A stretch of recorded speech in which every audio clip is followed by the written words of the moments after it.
Bismillahirrahmanirrahim.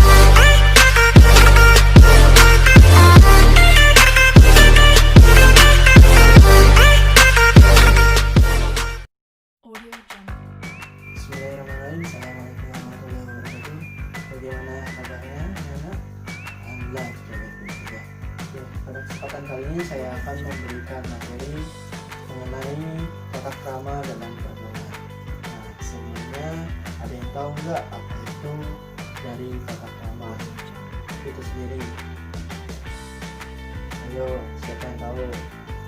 Oke, baik. Jika ada yang tahu juga apa itu tata krama. Tata krama atau sopan santun itu dapat kita terapkan dalam kehidupan sehari-hari, seperti cara berpakaian, cara mengendarai motor di jalan, dan cara berbicara dengan orang lain, serta cara memperlakukan orang lain dan cara bersikap, serta masih banyak lagi.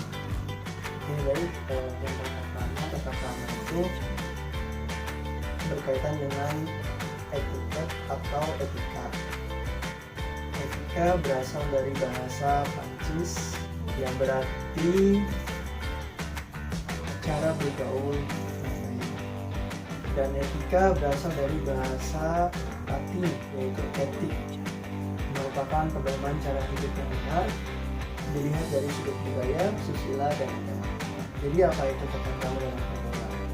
Tata krama dalam pergaulan merupakan aturan kehidupan yang mengatur hubungan antar sesama manusia. Adapun dasar-dasar etiket, yang pertama, bersikap ingin membantu orang lain. Yang kedua, bersikap sopan dan ramah kepada siapa saja. Yang ketiga, bersikap kepada orang yang lebih tua. Yang keempat, memberi perhatian kepada orang lain. Yang kelima, berusaha untuk menjaga perasaan orang lain. Yang keenam, memiliki rasa toleransi yang tinggi. Dan yang terakhir, dapat menguasai diri, mengendalikan emosi dalam situasi apapun. Nah, apa sih manfaat kita menerapkan etika dalam kehidupan sehari-hari? Yang pertama, membuat Anda menjadi disegani, dihormati, disenangi orang lain. Yang kedua, memudahkan hubungan baik Anda dengan orang lain. Yang ketiga, memberi keyakinan kepada diri sendiri pada setiap situasi. Dan yang terakhir, menjadikan Anda dapat memelihara situasi yang baik di lingkungan Anda, baik itu di lingkungan keluarga, pergaulan, maupun di tempat di mana Anda bekerja. Nah, setelah kita sudah menerapkan tata krama ataupun etika dalam kehidupan kita sehari-hari, adapun pengaruh kehidupan sosial seorang individu yang sudah menerapkan tata krama ataupun etika. Yang pertama, adanya kepercayaan diri. Percayaan diri yang baik akan memperkuat percaya dirinya Anda. Yang kedua, ada pengendalian diri. Yang mana pengendalian diri merupakan cara mengontrol diri terhadap kesabaran, terhadap kemarahan, dan rasa tidak puas, sehingga tidak mudah terpancing pada emosi dalam situasi apapun. Nah, yang ketiga, adanya kepercayaan diri. Yang tadi sudah saya jelaskan pada slide sebelumnya. Kepercayaan diri dapat menguatkan rasa percaya diri kita sendiri. Selanjutnya ada hal-hal yang dapat dilakukan untuk memupuk rasa percaya diri. Yang pertama, sediakan waktu untuk membaca. Yang kedua, ikuti setiap berita aktual yang ada. Yang ketiga, perdalamlah bidang ilmu yang Anda kuasai. Yang keempat, janganlah segan untuk bertanya jika tidak mengerti. Yang kelima, siap menerima kritik yang membangun. Yang keenam, memperhatikan saran-saran penampilan yang disampaikan kepada Anda. Yang ketujuh, siapkan diri Anda agar berani berdiskusi hal tersebut upaya dapat menguji bagaimana pendapat Anda diterima atau tidaknya di suatu lingkungan tertentu. Yang kedelapan, Anda harus bergaul di berbagai lapisan masyarakat. Yang kesembilan, melatih diri dalam berbagai hal macam keterampilan. Dan yang terakhir, mempelajari berbagai bahasa, baik bahasa asing maupun bahasa daerah, agar dapat berkomunikasi dengan baik oleh siapapun. Bahasa yang dipelajari baik bahasa secara pasif maupun secara aktif. Ciri seorang individu yang memiliki tata krama yang baik. Yang pertama, memiliki rasa percaya diri ketika menghadapi masyarakat dari tingkat manapun. Yang kedua, tingkah laku dan ucapannya selalu mempertimbangkan serta mencerminkan perhatian kepada orang lain. Yang ketiga, bersikap sopan, ramah, dan selalu menunjukkan sifat yang menyenangkan, bersahabat dengan orang lain.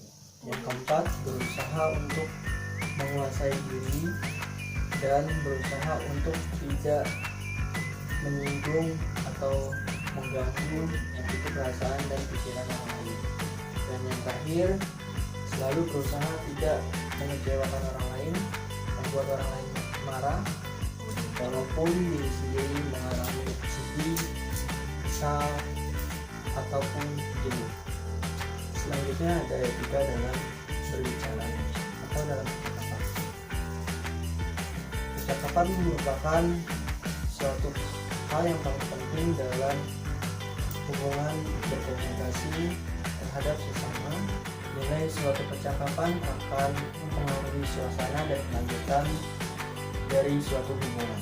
Dalam menciptakan suatu percakapan yang menyenangkan, diperlukan seni tersendiri atau biasa disebut dengan retorika dalam berbicara. Untuk retorika dalam berbicara akan saya jelaskan di lain kesempatan. Selanjutnya ada hal yang diperlukan untuk berbicara secara efektif. Yang pertama, rasa percaya diri harus kuat. Selanjutnya ada kelulusan dalam pergaulan. Yang ketiga, mempunyai persepsi yang tepat terhadap keadaan, lingkungan, dan individu yang terlibat dalam interaksi tersebut. Yang keempat, dapat menguasai situasi. Selanjutnya, tidak boleh memotong pembicaraan orang lain. Selanjutnya ada membicarakan hal-hal yang menimbulkan pertentangan.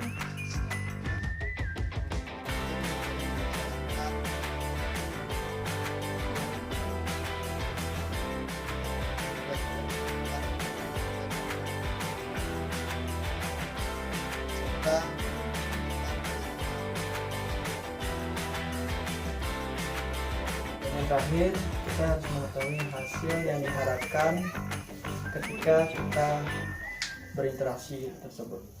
Oke, baik, mungkin dalam pertemuan kali ini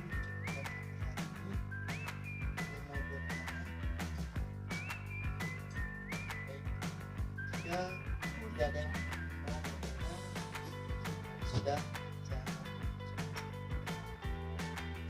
saya akan membagikan kelompok.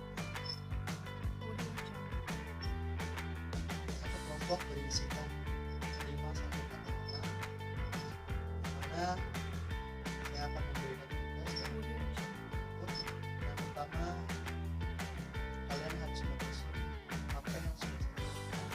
Kedua, saya akan tugaskan